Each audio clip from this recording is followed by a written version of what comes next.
Good morning, America.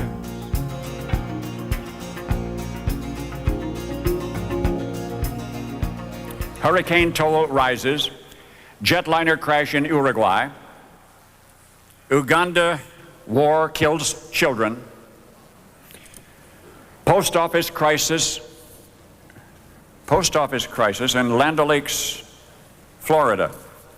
Oh, the postmaster of Land O'Lakes is refusing to allow mail deliveries to the Paradise Lakes Resort. That's the area nudist colony. Postmaster Henry Thompson says that he cannot and will not compel his letter carriers thus to expose themselves. That is to expose themselves to possible embarrassment. Paul Harvey, why don't you news people report more good news? Why does it always have to be all of that tragedy and destruction and discord and disaster and dissent? Oh, now wait a minute. My own network, ABC, once tried broadcasting a program of just good news.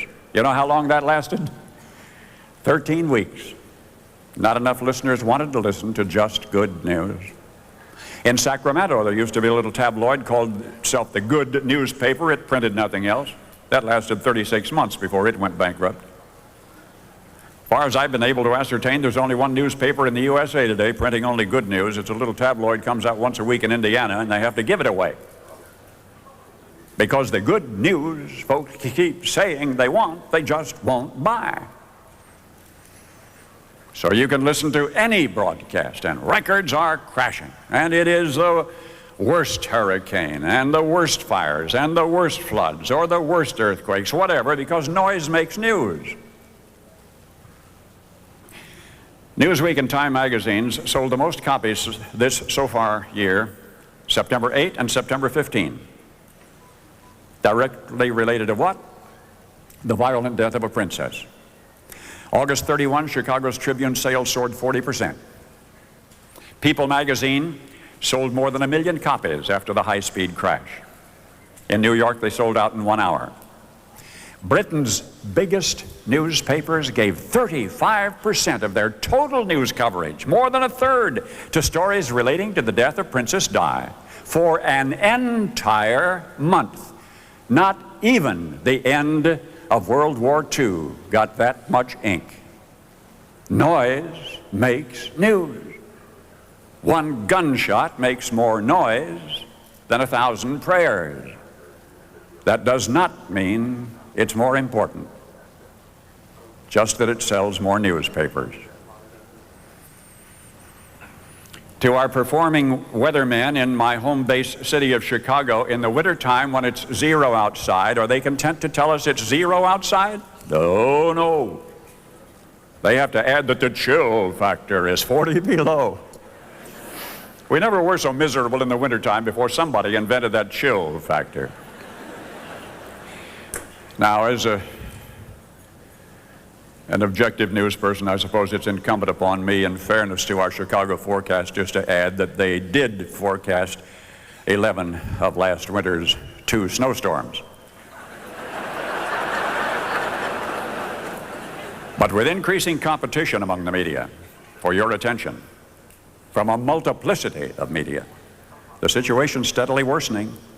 Birth control pills are good for you, birth control pills are bad for you. Take your choice. Oh, in Jackson, Mississippi, the other day, the Internal Revenue Service got a phone call from a fellow who wanted to know, are birth control pills deductible? This time there was an alert agent on the other end of the telephone who said, only if they don't work.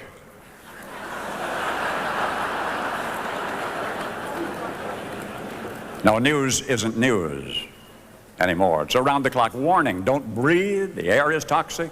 It's worse indoors than out. Don't eat. The food is contaminated. Don't drink water with chemicals in it. And for goodness sake, don't drink water without chemicals in it. And the headline writers keep blowing hot and cold. 1989, oat bran reduces cholesterol. 1990, oat bran does not reduce cholesterol. Coffee can cause pancreatic cancer. Coffee does not cause pancreatic cancer. Harvard Medical just reversed itself. My own medical file is a real education in vacillation. 1950, salt causes hypertension. 1960, salt does not cause hypertension. 1970, salt causes hypertension. 1980, salt relieves hypertension. 1990, salt doesn't affect hypertension either way. One issue of the Wall Street Journal, the same issue, said aspirin is good for you and aspirin is bad for you. Now the FDA wants to declare, now the Food and Drug Administration wants to declare mother's milk unsafe.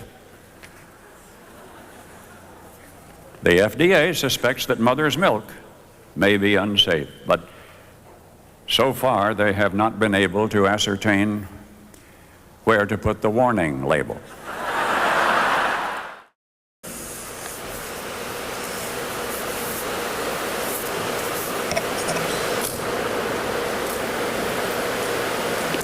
I have a love for you that goes way back.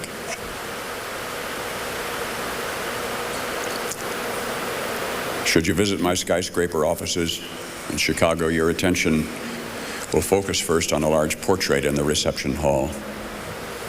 Prominently displayed on that entrance wall, it's a portrait of a young boy. His clothing dates itself to a generation past. The +4s are wretchedly wrinkled. His misshapen shoes are worn out. One of them is worn through. But the boy, he's leaning forward on one elbow. He's listening and rapt to a 1905 vintage cathedral-shaped multi-dial radio. The boy does not resemble any person in particular, except to me. The artist is an Oklahoman named Jim Daly. I've never met Jim Daly, but with the painting he included a little note that said, "There is no way for me," this is Daly speaking, "there's no way for me to express the pleasure I receive from listening to the old radio programs. In my mind, those wonderful heroes were magnificent." He said, "No movie, no television program, nor even real life could have equaled what my imagination could conjure up. Amazingly, all those heroes looked a little bit like me," end quote. Radio people, in their preoccupied haste, have been letting go of the might and majesty of the well-spoken word. Van Gogh, pleasing to the eye, but Shakespeare is fathomless. Our industry's poets, you can count on your thumbs. Charles Kuralt, when he has time. Jack Whittaker, when some classic sporting event deserves added dimension. Trust me to paint pictures on the mirror of your mind, and I'll let you feel such agony and ecstasy, such misery and such magnificence as you would never be able to feel by looking at it. Well, give me an example here. Let me paint you a picture of unrequited love in 17 words. When the fire in me meets with the ice in you, what could be left but damp ashes? Now tell me, with what picture in oil or on film could you duplicate that poignancy? We court with the lights turned down to remain undistracted. We savor a fragrance or a kiss or a foot massage with our eyes closed. Or comedy. In young Paul's book, For What It's Worth, he was able to match cartoon sketches with some of the stories. He was not able to match a cartoon with this one. It's on page 135, where you meet Martha and Chris Gertson of Gering, Nebraska. Every weekday afternoon at 2, Martha lowers the window shades and disconnects the telephone and turns on TV to watch the wrestling matches. Martha admits that she loves to watch those big bruisers headbutt one another and body slam one another, and then when she gets significantly worked up, she throws a step-over toe hold on her husband, Chris, and there on the floor in front of the TV set they wrestle until one of them is able to pin the other. Don't you tell Martha Gertson that wrestling matches on TV are staged. She says if there's anything on TV that's faked, it's soap operas. She says the wrestling matches are for real, including hers with Chris, which she usually wins. Martha Gertson is 74. Husband Chris is 82. And the picture that you are right now imagining, isn't that infinitely more entertaining than any cartoon of the same thing?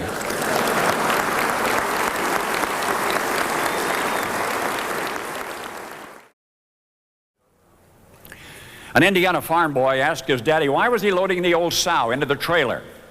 And he was told that a neighbor had a boar and that the farmer was going to have his sow served. Another day the farmer was loading a cow into the trailer and the boy inquired again why. His dad said that another neighbor had a bull and Dad was going to have his cow served. And yet another day the ewe was being loaded to take her to another farm where there was a ram, and the explanation was the same. They were going to have her served. This digression is just so that the next time a political candidate promises to go to Washington to serve you, you will know what he means.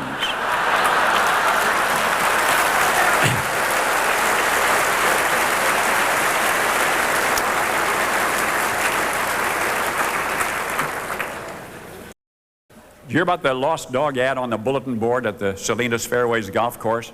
Notice on the club bulletin board says, lost dog, 3 legs, blind in 1 eye. Tail broken in 3 places. Castrated. Answers to the name of Lucky. Everybody has problems. Marvin George, a Flippin, Arkansas vacuum cleaner salesman, appeared at the rural route home. He asked if he might demonstrate his vacuum cleaner. Admitted inside, the salesman dumped a plastic bag of feathers and dirt and lint on the lady's carpet. The lady of the house was understandably visibly shaken. The salesman said, "Don't worry, man. I know what you're thinking." The lady replied, "I know what you're thinking, young man. You're thinking we have electricity."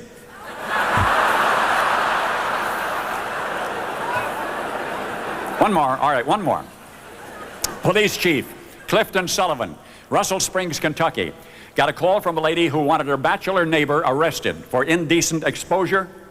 The chief went personally to her house and did witness for himself the fact that the man next door was indeed in his bathroom shaving. But the chief said, "Madam, with the bottom part of the man's bathroom window covered as it is, I can't tell whether the bottom part of the man is wearing anything or not." The woman said, "Well," she said, "you just climb up on this chair and stand on your tiptoes and you'll see."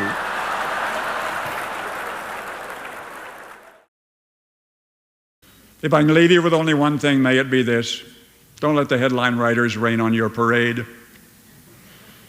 My goodness, if you could pick a place in the whole world to live, it would have to be this place.